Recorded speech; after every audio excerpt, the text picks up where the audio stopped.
Number 10. Deadpool. Deadpool has gone through phases where he was fully cured of his power set and even pretty once more in the comics, like back during Daniel Way's Deadpool run, looking completely normal but without his healing factor. But the most startling shift when it comes to Deadpool's appearance has to be between his on-screen adaptations. That's right, we're talking about the comparison between Deadpool's cinematic debut in the X-Men Origins Wolverine film and his own self-titled film franchise. Although oddly enough, both roles feature him played by Ryan Reynolds. The two adaptations could not be more different. Thankfully in Deadpool 2, Wade manages to fix Cable's temporal dial. Using this device to time travel, Wade is not only able to save Vanessa, who initially died at the beginning of that film, but is also able to clean up the timelines by killing the previous version of himself, who is also known as Weapon 11. It should also be noted that in X-Men Origins Wolverine, Deadpool appeared fully as a villain, as opposed to the lovable mess of an anti-hero we've come to know him as within his own film franchise. Number 9. Raquel. I never know how to say this name, but I'm pretty sure it's like Raquel. How do you say Skrull names? That's the question. For some reason, probably because she had been gone so long, Raquel, aka the Skrull Empress, aka Emperor Doric VIII / Hulkling / Teddy Altman's grandmother, was completely unrecognized when she returned. Raquel was revealed to be alive and well, and also sleuthing it up as she impersonated Tanault the Pursuer, an elite member of the Kree forces. And apparently Raquel had been impersonating Tanault so long she had in essence created her persona and basically was her. Raquel had actually been plotting and planning in secret, putting in place all the pieces to bring together the Kree and Skrull Empire, uniting them in an alliance in order to ensure her grandson was the one to rule over the now allied empire, as we saw in Empire. That's the name of the event, so not to be redundant. It was an empire, but it's spelled empire with a Y because it's a whole other thing. And yet when she was revealed in that event to be the one revealed as the Skrull pretending to be Tanault, many Marvel fans actually needed to crack open their comic history books and review just who exactly she was, with many people mistaking her for Veronki, the Skrull Queen. But yes, this is Raquel. She was believed to have died when the Skrull homeworld perished along with her daughter Princess Enel, as their world was devoured by Galactus. She made her first appearance in the Fantastic Four original series in issue 206 and was believed to have perished in issue 257. But she didn't, she was still alive, and then she came back years later and everyone went, who is that? What? Veronki? What? Not Veronki, two different people. Number 8. Kraven the Hunter. You might think you recognize Kraven, but do you really? After all, the current Kraven that you've seen turning up in the current Beyond storyline of the Amazing Spider-Man series is actually none other than Kraven's last son. Well, his last clone son, anyway. This clone of Kraven was given the name of Last Son after he hunted down all his other brothers, his other clone brothers, who had also been trained by Sergei Kravinoff, the Kraven himself. As such, this clone of Kraven was named his true heir, and since then has also taken up the mantle of Kraven the Hunter. So while he may look like Kraven, albeit a younger version of him, this Kraven the Hunter is not actually the original. So I guess this is a character that you would recognize, but in so doing you'd be wrong, which means I guess you didn't really recognize him then, did you?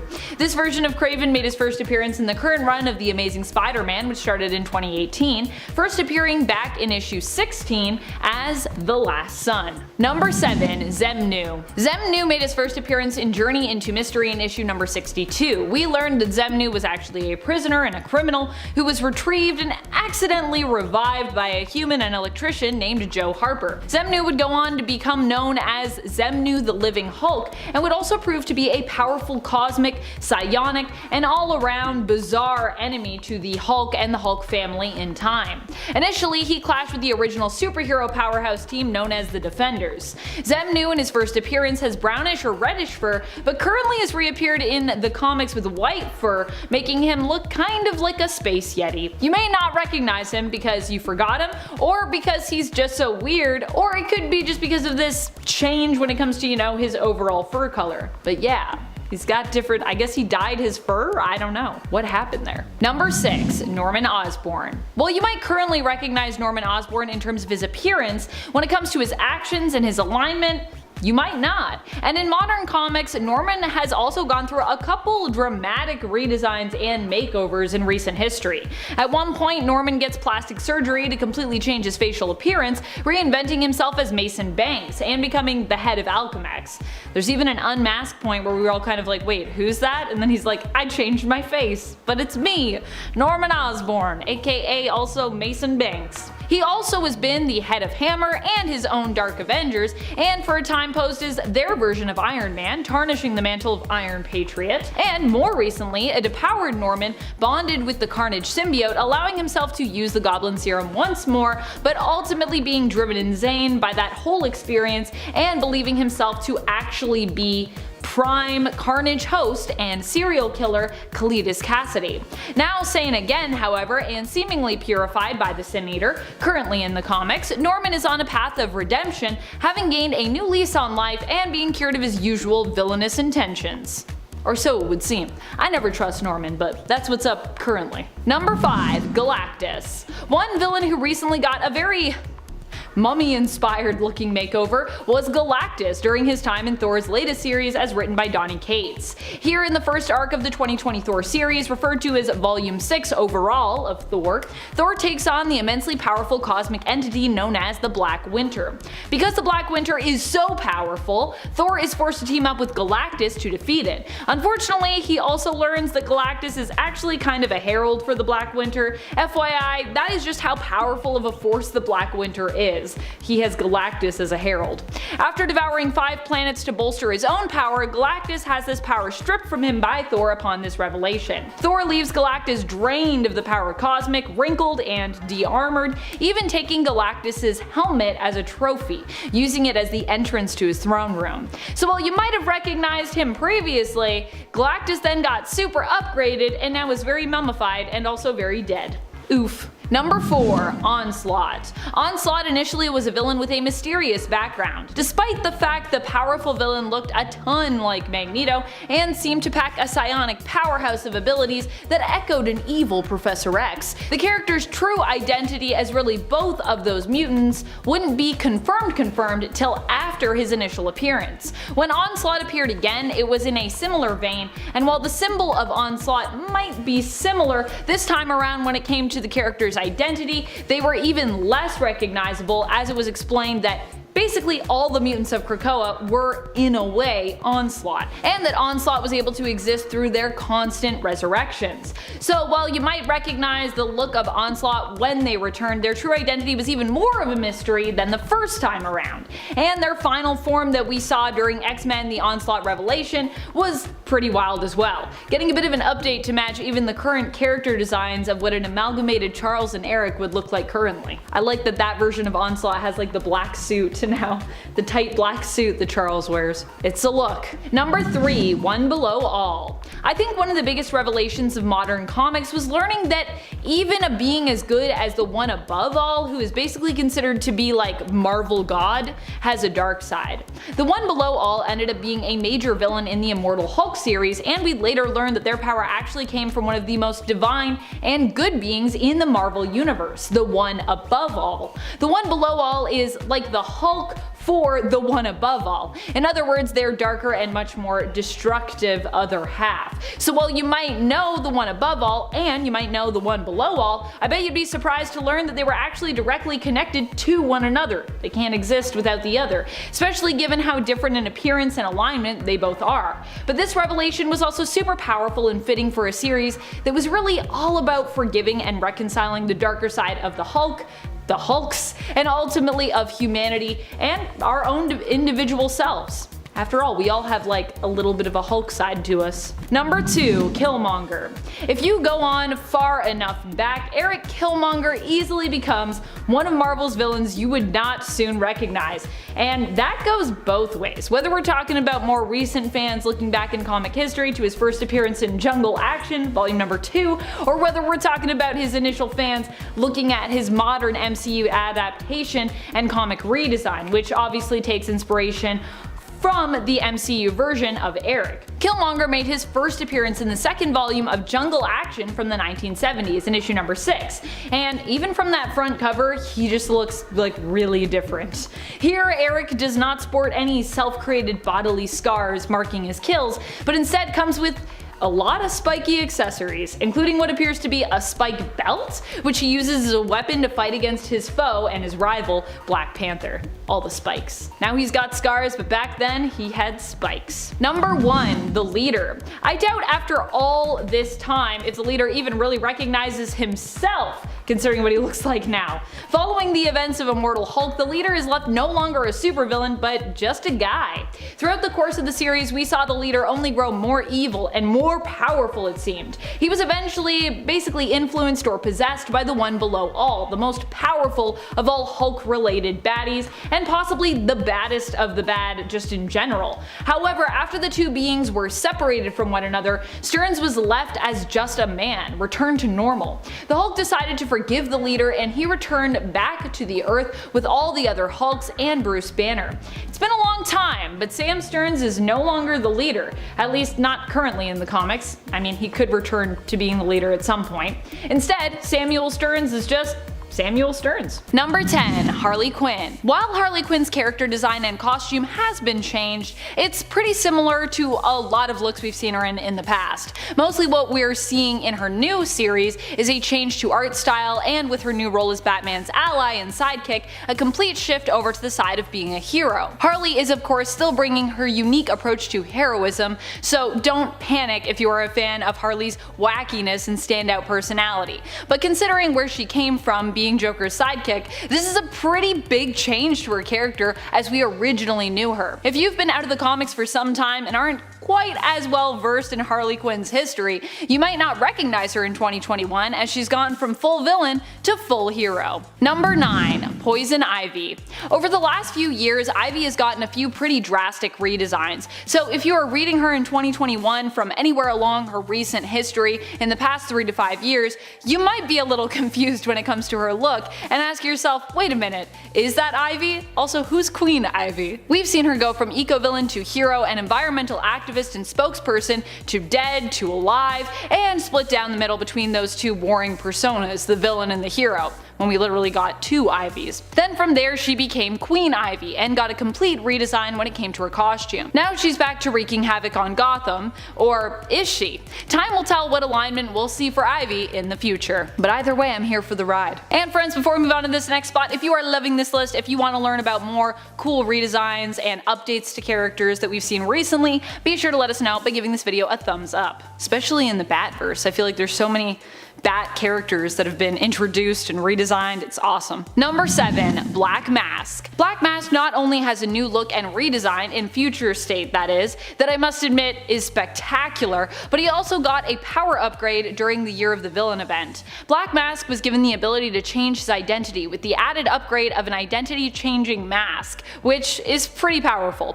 Also, his suits have gotten admittedly a lot more stylish over the past few years. So for those who remember his classic look, Roman Sionis may have the same mask, but the rest of his look also seems to have received an upgrade. Number 6. The Freezes. That's right, not only does Freeze get a new redesign, but he also gets a huge change in the fact that he was joined by his family, becoming a little supervillain fam jam unit all their own. 2 separate units really. In the main continuity, Mr. Freeze was given a serum by Luthor that allowed him to make his long-lasting wish come true. He was able to revive, cure, and become reunited with his frozen love Nora, who also ended up joining him in a life of crime. Yay! However, while it all started out sweet, their reunion would quickly turn sour when Nora became resentful of Victor for making so many choices for her, and in her eyes, trying to control her. Victor blamed the serum for her change of heart, but I mean, who really knows? I feel like Nora's kinda got a bit of a point, even though I feel really bad for Victor in this scenario. In Batman issue 96, we are treated to an alternate Victor Freeze who commits crimes alongside his sons as a little criminal family unit. super cute. Number 5. Man-Bat. While so many supervillains are getting power upgrades, additional allies, and more horrifying redesigns, Man-Bat is going the other way with it. Man-Bat is Kirk Langstrom, who ends up joining the Justice League Dark and gets a much more adorable character redesign as a result. He looks a lot less monstrous and a lot more humanoid and cute. Kinda geeky. It's great. He even wears a bow tie. Ah! This is likely a redesign meant to symbolize Man-Bat having tackled some of his personal demons and has moved more towards a heroic role as opposed to a completely tortured soul and uncontrollable monster. Number 5. Scarecrow. Scarecrow already looked pretty terrifying in the comics, but now he looks intimidating as well. Very intimidating. Not just maniacal and crazed. We got a fresh look at the Scarecrow redesign in previews for Infinite Frontier, and then in all his glory in the actual comic itself in issue 0. Here, Scarecrow appears to wear a gas mask with straw or sticks coming out of his head, almost like a crown. He is armed with long fingernails or claws at the end of his gloves, evoking a sort of Freddy from Nightmare on Elm Street feel, especially as these claws seem to be directly connected to vials of fear toxin, which have tubes connecting to Scarecrow's headpiece? That's what it looks like to me. I think the idea is possibly that Crane is producing the fear toxin himself from his own mind and sending it down to these vials to be dispersed whenever he manages to scratch an enemy with one of his needle-pointed claws. All in all, it's a pretty intense look that might leave you asking who this character is, but kind of in a good way, as I consider this redesign to be an upgrade to the villain. Number 4. Catwoman. Catwoman in Batman Earth 1 has come in with a wild new look that will leave you floored. I mean, you will admittedly still recognize her, just not as the Catwoman that you're used to seeing. This version of Catwoman, instead of wearing her typical black or dark purple catsuit, looks a lot more noticeable and bold by comparison in terms of her design, especially for a thief. Here we see Catwoman donning a purple crop top and hot pants with striped thigh-high socks. She still sports a purple color motif at least though, so that helps with the recognition. Also, she has a paw print belt buckle and a cat mask, a literal cat mask, and she's got a cat on her shirt. Still, this look and redesign for the character is definitely very different. Very unique, I would say. Number 3. Bane. Really, Bane's daughter goes by the alias of Vengeance, but she definitely looks and seems to be following in her supposed father's footsteps. Bane's daughter was first introduced in the new Joker series in issue number 2, and is revealed to be the daughter of the supervillain who went through a series of experiments to give her super strength like her dad. Her mission is to get revenge for his death, and she's doing so by hunting down the Joker, who she and many others believe was responsible for the events and many deaths of A-Day. Her father, who was in Arkham Asylum at the time, was one of the victims of that attack and died. So Bane Jr., aka Vengeance, is out for blood. Number 2. Clayface. You really won't recognize Clayface in the new Batman Earth 1 volume. Clayface is not very recognizable here in terms of the story, as he is disguised for most of his appearance and in terms of his character design. Near the end of the story, we learn that Adrian Arkham, Bruce's grandfather, who returned from the dead, was in actuality Clayface in disguise.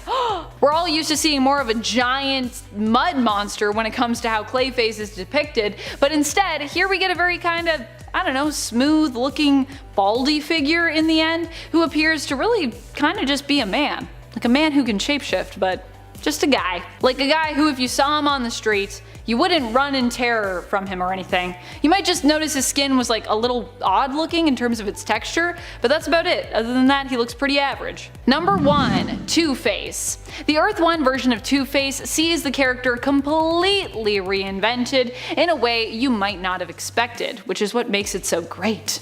On Earth 1, Harvey and his sister Jessica are working together to clean up Gotham alongside their good friend Bruce Wayne. After Harvey ends up dead, however, Jessica and Bruce are forced to continue their mission to eradicate corruption and crime in Gotham without Harvey, working on in his honor. But Harvey lives on in more than just their intentions. It turns out that Jessica develops a dissociative personality disorder, in essence becoming her brother due to the trauma of his loss. At least that's what it seems like if we had to explain it on paper. Although never explicitly called Two-Face, the duality of this version exists in the goodness of Jessica and the contrasting ruthless aggression of Harvey. Honestly, the story is so good, you really need to check out the new Batman Earth 1 Volume 3, because even knowing where this story goes, even though I just told you that part, it's still an amazingly compelling read, so go read it, even though you kinda know spoilers now. Number 10, Super Skrull. Kl'rt might be recognizable when it comes to his character design, which admittedly has not changed that much over the years, but when it comes to his alignment, you might be somewhat surprised to learn where he is now, from where he started. Super Skrull Kl'rt made his first appearance in Fantastic Four issue 18. Once again, the Skrulls attempted to invade Earth and planned on defeating the FF, this time with their secret weapon, the Super Skrull, who seemed to possess all of the Fantastic Four's powers. Unfortunately, Mr. Fantastic and the team realized that these powers were likely not Super Skrull's own, and suspected in fact that they were delivered to him from the Skrull homeworld. They used a device to jam the signal that was giving Kl'rt his powers, defeating him. Currently in the comics, Kl'rt serves Emperor Hulkling, and was for a time one of his trusted advisors. Kl'rt, however, was also the one who killed Hulkling's foster mother. Recently in Empire Aftermath, Kl'rt felt so awful about his past that he actually offered his life to the Emperor. Hulkling refused to accept it though, instead preferring to make Kl'rt work in the area of diplomacy so that he might make amends for all the lives that he had taken in times of war. He was like, no. Instead, you gotta save lives, and hopefully that'll make up for it. You can't just die on me, Kl'rt. Number 9, Hell's Bells. Hell's Bells was a group of villains who were all female mutants. The team was originally assembled by Cyber, who trained all of its members and consisted of Shrew, Briquette, Flame, Tremolo, and Vague. When Shrew betrayed them by testifying against them in order to get immunity for herself, the Hell's Bells banded together in an attempt to get revenge on her for betraying them. Eventually, they would be successfully taken into custody by X-Factor. Following the events of M-Day and Decimation, all team members save Briquette found themselves completely depowered. They still have operated as criminals in the comics, appearing in the Children of Adam series most recently, but they were a lot less scary because they had to rely on equipment and gadgets in place of, their own powers. Even without their powers, the team mainly stuck together though, minus Briquette and obviously Shrew. And friends, before we move on to this next spot, if you are loving this list and you want even more lists about Marvel villains you might not recognize or something in that realm, be sure to let us know by giving this video a thumbs up. Number 8, Silver Samurai. While Silver Samurai looks much the same in the comics as he always has, not every iteration of him has been so recognizable. We've seen him turn up here and there on Krakoa recently. He seems to enjoy watching and participating in the friendly single combat matches in the Quarry, and in modern comics, he's recognizable. But how about in modern film? Well, Silver Samurai might not be a main character in Fox's mutant universe, but that doesn't mean that he doesn't exist. He actually made an appearance in the 2013 film The Wolverine. But although here he also seemingly looked the same, when it came to his armor at least, he couldn't be further from his comic book counterpart in actuality. That's because Silver Samurai here was an adamantium robot whom Wolverine had to battle against. Yeah, they made Kennyukio Harada robot armor. He was at least piloted by Ikiro Yoshida, who is obviously that film's version of Ken's own father in the comics. So, at least there was a little bit of a thing, but still, he wasn't even a person. He was just robot armor. Like, rude. Ken is a whole person, okay? It's not just armor. Number 7, Forearm. Forearm is Michael McCain. Originally, Michael was part of Strife's Mutant Liberation Front. He was one of the founding members, but would end up defeated by those that fought against him. Despite generally being on the side of the villains, Forearm was also welcomed onto the mutant island nation of Krakoa, where he could have a fresh start for himself. He accepted the offer and would end up joining Sword and being seen as a member of Magic's Dark Riders, who I think should get their own book. However, on Krakoa, he looks a bit different from his initial appearance, where he decidedly was showing a lot more forearm and had much less shirt. Forearm's mutant power is that he has 4 arms. Get it? Get it? His 4 arms. And now he wears shirts. Good for you, Forearm. good for you. Although you can also not wear a shirt. You can not wear a shirt if you don't want to wear a shirt. Like, I'm not going to pressure anyone to wear shirts if they don't want to, or vice versa. I'm not going to pressure anyone to like not wear a shirt if they're like, I like my shirt, let me keep my shirt. But I do like his new design as well. His new outfit is pretty cool. Number 6, Thanos. Thanos might look very similar to his initial appearance in the comics, and also looks quite similar on the big screen, but he has seen a pretty big change when it comes to what he's up to recently.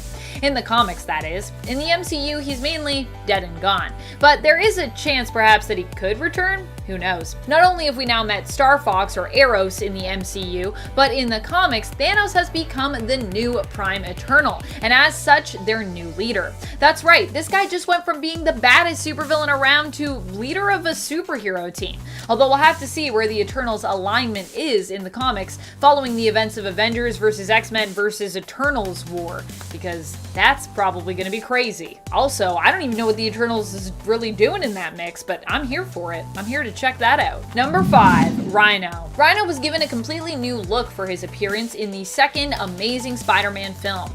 Honestly, Rhino is a hard villain to do in live action, I feel like, so I'm not surprised with the direction that they went with, but also, what a weird direction to go in for that character, considering what they're actually supposed to be like in the comics. In the comics, Rhino is Alexei Sistovich, who is genetically altered and then bonded to a suit of armor that increases his strength and durability.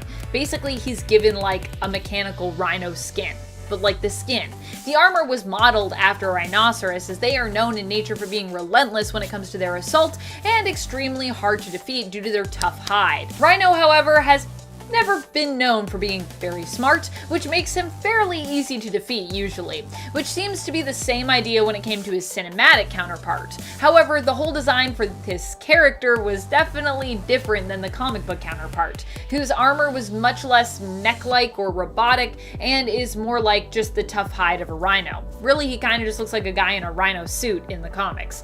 Also, Alexei is just super jacked in the comics, and his cinematic counterpart didn't seem so jacked. He was just like a guy in a suit. Of course, Alexei does get a lot of his jackedness as well from his whole rhino thing, but he also, I think, was jacked still to begin with. I'm pretty sure. He's just more jacked. Number 4, Legion. Legion has a new look in X-Men Onslaught Revelation. This one-shot is kind of like the bookend for the Way of X limited series if you were checking that out, which I personally haven't read all of, but I will say the parts of it that I have read have been strictly excellent, so I would recommend Way of X to anyone that's interested. If you like the idea of pondering the why in life and beliefs, and you enjoy philosophical prose, this is really a great series for you.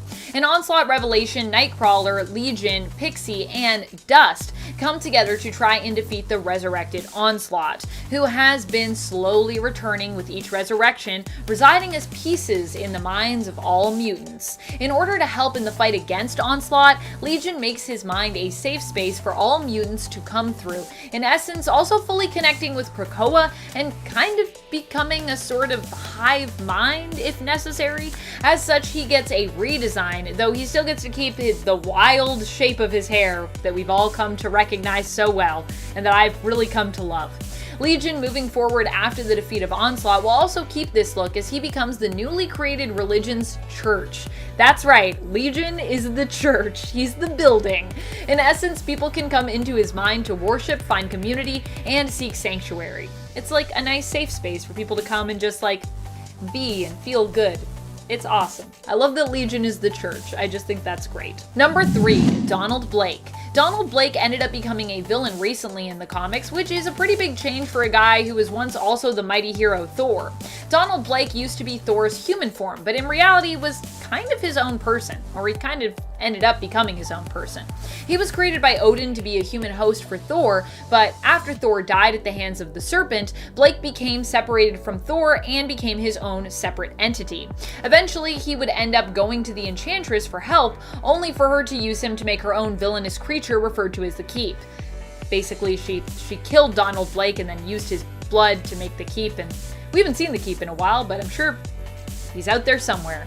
After Amora and the Keep were defeated by Thor, Blake was laid to rest, living on as a disembodied head in a dream world that was crafted for him, Well, living on as a person in the dream world, but he was just a disembodied head. But he was asleep, so he was dreaming. Eventually, though, Blake came to realize that this world wasn't real, and awoke from his dream, seeking revenge on all Thors across the multiverse for what had happened to him.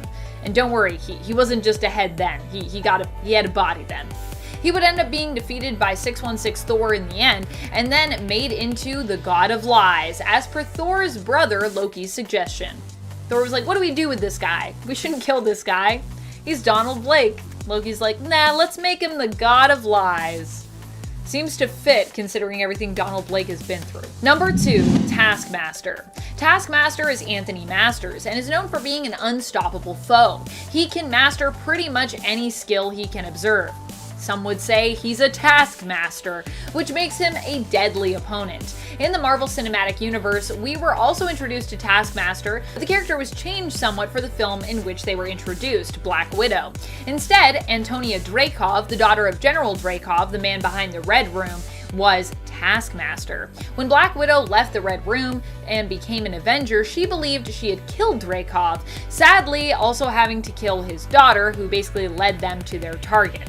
She was a casualty of the explosion, intended to kill Dreykov himself. Instead, Antonia was actually badly injured and ended up surviving, but her face was permanently scarred. She then became Dreykov's weapon, having studied the moves of the Avengers and having their fighting styles basically uploaded into her brain, allowing her to mimic all their various moves and making her a hard opponent for Black Widow to defeat. Quite different from the comic book version, but still really cool and badass as an alternate version of the character, I think. Number 1, Cyber. Cyber has come a long way when it comes to his look in the comics. Granted, Cyber has also come back a lot of times, so I guess it kind of makes sense that he would look different. He made his first appearance in Marvel Comics Presents in issue 85 in the 90s, where he was introduced to us as a cyborg-appearing Wolverine villain who was hired by General Koi, another enemy of Logan's. Back then, he was just a smile and a coat with a hat on.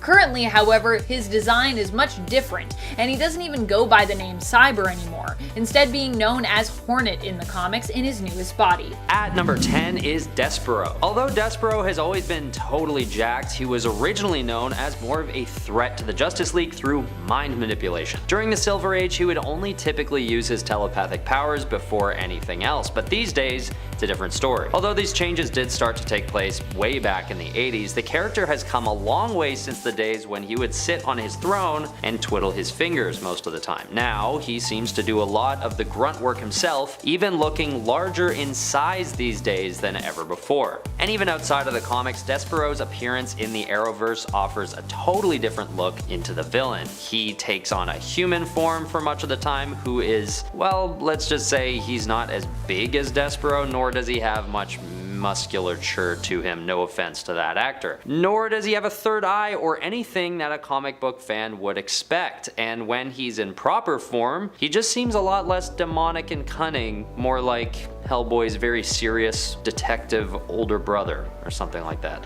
At number 9, we have Anton Arcane. The penultimate villain to Swamp Thing, Anton Arcane has always been a threat as one of the most prolific evil scientists in all of DC. But when Swamp Thing finally kills Anton during one of their many confrontations, back in 2016 I think, the villain goes to hell and basically becomes a demon. Having been a pretty tame foe for most of the Swamp Thing comics, Anton Arcane's physical changes have made him almost unrecognizable now that he's a demon. And what's worse is that he continues to bother Swamp Thing and his niece Abigail, but now with the added demonic powers in mind. So he's changed quite a bit, both in looks and power set. At number 8, we have Psycho Pirate. The way that this villain has changed since the Infinite Crisis event is unmatched. Although he looks relatively the same, he's gained such a power boost that he now works with the likes of Darkseid and Alexander Luthor. After surviving the crisis, he comes out on top, getting his hands on what's known as the Medusa Mask. And what this helps him do is basically summon beings from the old multiverse, which, as you can imagine, is a very powerful ability, especially directly following the event itself. And even though he's been killed by Black Adam during the events of Blackest Night, Psycho Pirate's corpse is brought back to life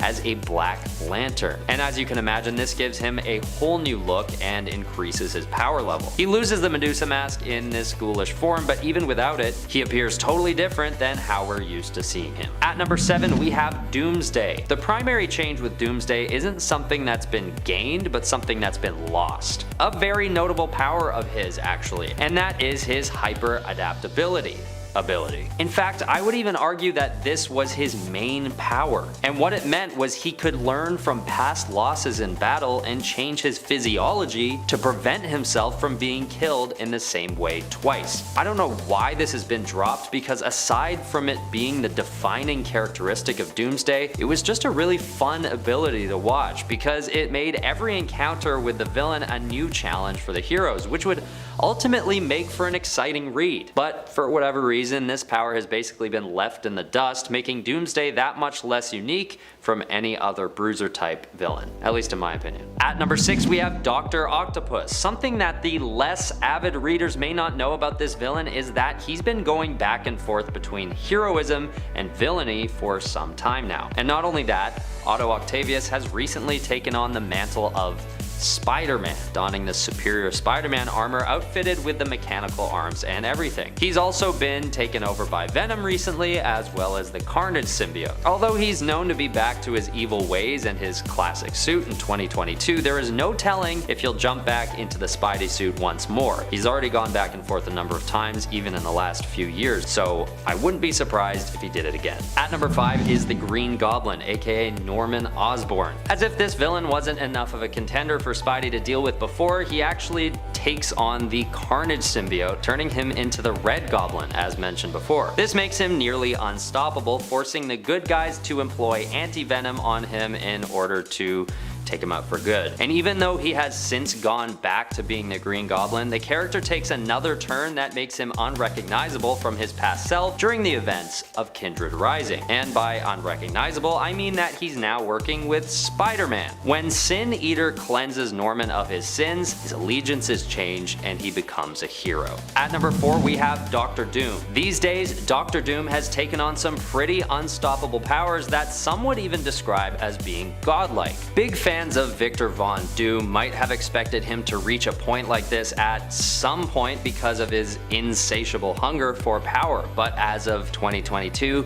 he's already surpassed at least my expectations of what he was capable of. Although they haven't stuck around until the time that we're posting this, he has taken the powers of the Silver Surfer and even the Beyonder, giving him a whole new mantle of God Emperor Doom during the Secret Wars storyline. Just for scale, this gave Dr. Doom the ability to piece together broken pieces of the universe after the multiversal collapse. And that's a pretty crazy glow up if you ask me. And even if he doesn't hold quite that much power these days, having had that ability has changed the character forever, if you ask me. At number 3 is Darkseid. Originally introduced as a nearly unstoppable supervillain and one of the most powerful in the whole DC universe, Darkseid's powers have been dumbed down quite a bit since then. Although he appears the same, his immense power level just isn't the same these days as it always was. For example, his eye beams were originally meant to kill his targets in one hit, but these days, they don't by any means take out their targets in one hit. He used to be almost unbeatable, but it seems like heroes are making easier work of him than ever as of late. This is probably a result of him appearing more often in the comics, because if he'd kept his same unstoppable status, his appearances would have to be regulated, or else our heroes would be out of commission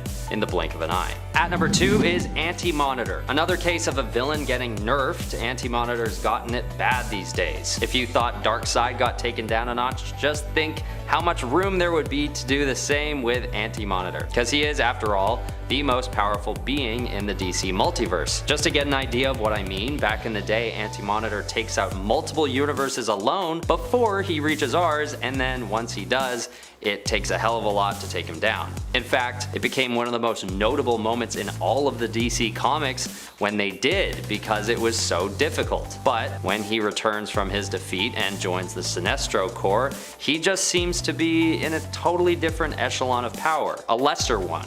to the point where the Justice League can take him out on their own these days, which is just weird to see for fans who knew his power level back in the day. At number 1 is the Batman who laughs. Enough with the downgrades, because this guy's change is a glow up if I've ever seen one. These days, the Batman who laughs has gained so much power that he's known to be basically godlike, and he finds these new powers in the place that he comes from, the Dark Multiverse. After finding a Dr. Manhattan powered Batman in the Dark Multiverse, the Batman who laughs gets his mind transferred into the body of that hero, acquiring the greater part of Dr. Manhattan's abilities, but with the sinister touch of his usual self as well. The only way that he's able to be taken down is when Wonder Woman finds a way to match his power level herself and defeats him despite his insane power boost.